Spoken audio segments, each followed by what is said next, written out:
आज Doubtnut app download करें। Doubtnut पर अपने सभी गणित, रसायन विज्ञान, भौतिक विज्ञान और जीव विज्ञान के डाउट्स का करो सफाया। बस प्रश्न की फोटो खींचो, एक ही प्रश्न को क्रॉप करो और तुरंत वीडियो सोल्यूशन पाओ। अभी डाउनलोड करें। प्रश्न है, नीचे एक अपूर्ण फ्लो चार्ट दर्शाया गया है जो जैव विविधता के संरक्षण के इन सीटू और एक्स सीटू प्रस्ताव को चित्रित करता है। अध्ययन कर खाली स्थानों 1, 2, 3, 4 को भरिए। तो हमें यहाँ पे जैव विविधता संरक्षण के 2 प्रकार दिए गए हैं और उनके उदाहरणों का हमें देखना है कि यहाँ पे 1 नंबर दिया गया है, ये 2, ये 3 और 4, इनके स्थान पर क्या आएगा।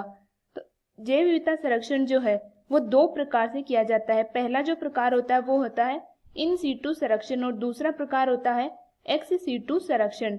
इन सीटू संरक्षण में क्या होता है, जैव विविधता या फिर पादपों और जंतुओं को उनके प्राकृतिक आवासों में ही संरक्षित किया जाता है, यानी कि वहीं पे उनकी देखभाल की जाती है। और जो इन सीटू संरक्षण है उसके उदाहरण कौन कौन से हैं, तो इन सीटू संरक्षण में आते हैं राष्ट्रीय उद्यान।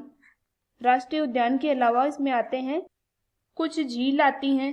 झीलों के अलावा वन्य जीव अभ्यारण्य आते हैं, वन्य जीव अभ्यारण्य आते हैं। और इनके अलावा बायोस्फीयर रिजर्व जो होते हैं वो भी इन सीटू संरक्षण में ही आते हैं। इस प्रकार से ये जो उदाहरण है ये इन सीटू संरक्षण के उदाहरण है। दूसरा जो प्रकार हमें दिया गया है वो होता है एक्स सीटू संरक्षण। एक्स सीटू संरक्षण में क्या होता है, जैव विविधता को प्राकृतिक आवासों में देखभाल ना करके उनको प्राकृतिक आवासों से दूर कृत्रिम आवासों में देखभाल की जाती है और वहीं पे उनका संरक्षण किया जाता है। और जिन आवासों में इनको रखा जाता है उनमें प्राकृतिक आवास की तरह ही एक परिस्थितियां विकसित की जाती है। तो इस प्रकार से ये होते हैं एक्स सीटू संरक्षण। और इनके उदाहरण देख लेते हैं कौन कौन से उदाहरण हैं इनके। तो पहला है बोटनिकल गार्डन। बोटनिकल गार्डन या फिर हम इन्हें बोलते हैं वानस्पतिक उद्यान। और उसके अलावा जूलॉजिकल गार्डन, जूलॉजिकल गार्डन या फिर जंतु उद्यान। बीज बैंक भी एक्स सीटू संरक्षण के अंतर्गत ही आते हैं, यानी कि यहाँ पे बीजों का संरक्षण किया जाता है निम्न तापमान पे। और उसके अलावा आते हैं field gene bank, field gene bank. और उसके अलावा आते हैं क्रायो प्रिजर्वेशन के द्वारा जो भी जातियां संरक्षित की जाती है वो सब आते हैं एक्स सीटू संरक्षण के अंतर्गत। क्रायो प्रिजर्वेशन, इसमें क्या होता है, निम्न ताप में जैव विविधता संरक्षित की जाती है। उसके अलावा कुछ पवित्र पादप जो होते हैं वो भी एक्स सीटू संरक्षण के अंतर्गत ही आते हैं। और घरेलू जो पादप होते हैं या फिर घरेलू उद्यान होते हैं वो भी सारे एक्स सीटू में आते हैं, क्योंकि हम उनके प्राकृतिक आवासों से दूर उनका संरक्षण करते हैं। अब हम देख लेते हैं यहाँ पे पहला जो दिया गया वो है इन सीटू संरक्षण। इनका एक उदाहरण दिया गया झील। झील के अलावा हमने देखा कि यहाँ पे राष्ट्रीय उद्यान, वन्य जीव अभयारण्य और बायोस्फीयर रिजर्व है।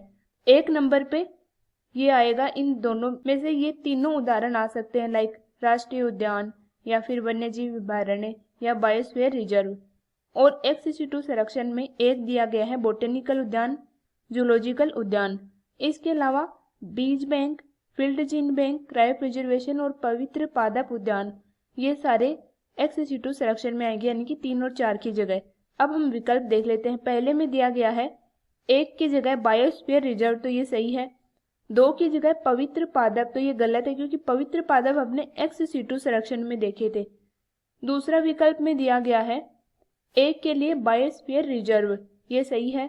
दूसरे के लिए बीज बैंक, तो ये गलत है क्योंकि बीज बैंक एक्स सीटू में आएंगे, दूसरा विकल्प भी गलत है। तीसरे में दिया गया है 1 के लिए पवित्र पादप, ये गलत है क्योंकि पवित्र पादप एक्स सीटू में आएंगे।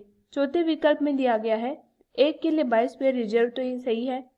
2 के लिए राष्ट्रीय उद्यान और वन्य जीव अभयारण्य, तो ये भी सही है। 3 के लिए पवित्र पादप और घरेलू उद्यान, ये एक्स सीटू में 3 है और 4 है, तो ये सही है। चौथे में बीज बैंक, फील्ड जीन बैंक और क्रायो प्रिजर्वेशन, इस प्रकार से चौथे नंबर का विकल्प सही है। तो यहाँ पे हमारा उत्तर आ जाएगा विकल्प नंबर 4। कक्षा 6 से 12वीं से लेकर नीट, IIT, JEE वो एडवांस के लेवल तक 1 करोड़ से ज्यादा छात्रों का भरोसा। आज ही डाउनलोड करें डाउटनेट ऐप या व्हाट्सएप करें अपने सारे डाउट्स 8400 400 400 पर।